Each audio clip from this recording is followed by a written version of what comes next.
هذيك مدراك الآن تروح تشوفوا تدور هذم كلهم تسألهم إني مخطوبة ولا لا سري.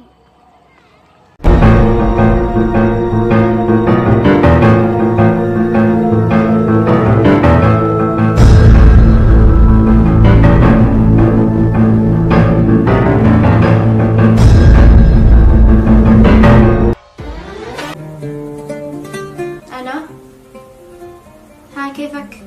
الحمد لله. وانتي كيف انتي؟ الحمد لله. ايوه، ومتى بتحدد العرس؟ قريب ان شاء الله. انا كنت بين اجهز كل شيء وما باقي الا ايام قليله ونسوي اضخم عرس. ليك يا عمر والله تعجبني. هي البنت حالي. هي البنت حالي لكن سمعتها خيبه. ملا يا عمر انا داري اللي احبها اجيبه ولا اجيبه.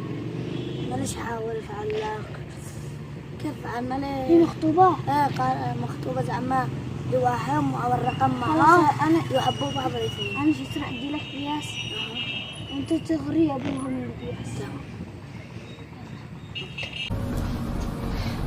بس يا أبا أنا مشتي إلا رسيل ولا تسمع اسمه داخل البيت. رسيل هذا إنسان من راسش ما عاد أزوجش إلا أذيف سنة تمام. وحق الخطبة هذا التاهم عم بزهن جمعين وتين ورا على التين لأمه العام هذا ليش؟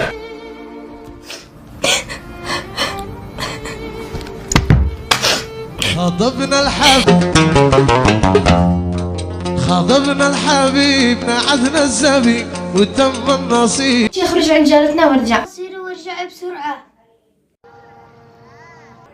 والله ما ضروري اتصل لصاحبي عز الدين على هذه البنت اللي تخونه كل يوم معاه رسيل. يا هذا صاحبي عمر. الو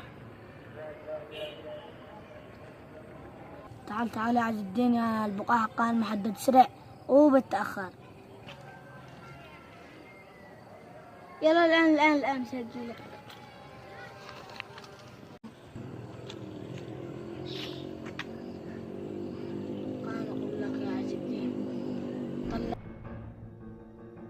البنت حالي لكن سمعتها خيبة. ملا يا عمر أنا داري اللي أحبها أجيبه ولا أجيبه. حبيبي أنت وينك من زمان؟ أنا قد لي مراعي لك سنين.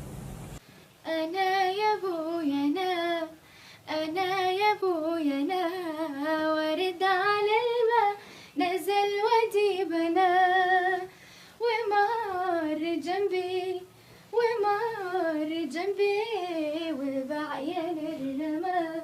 وبعين الرمى نحوي وصوب سهام واعتلى وصاب قلبي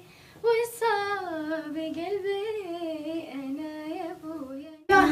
ما تشتي عادنا بنرتب. يلا الآن سريع يعلم الله ما معي مستعجل. حيا بروحي حيا. قاعد تغني لي أنا أنت طالق بعيني السيارة سريع.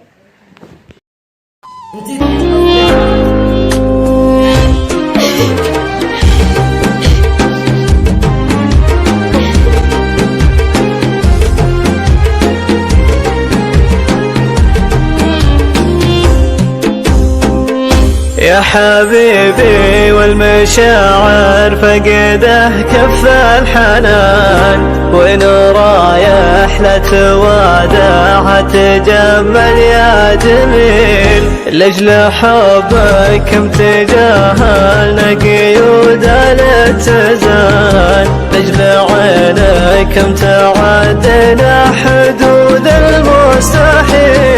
جيتني شيئا جميلا وعشقه من يوم حال جيتني حبا عظيما بروعته ما له مثيل والمشاعر جات لك عاجله تبي حضن وامان ما دربك وما دونه يكن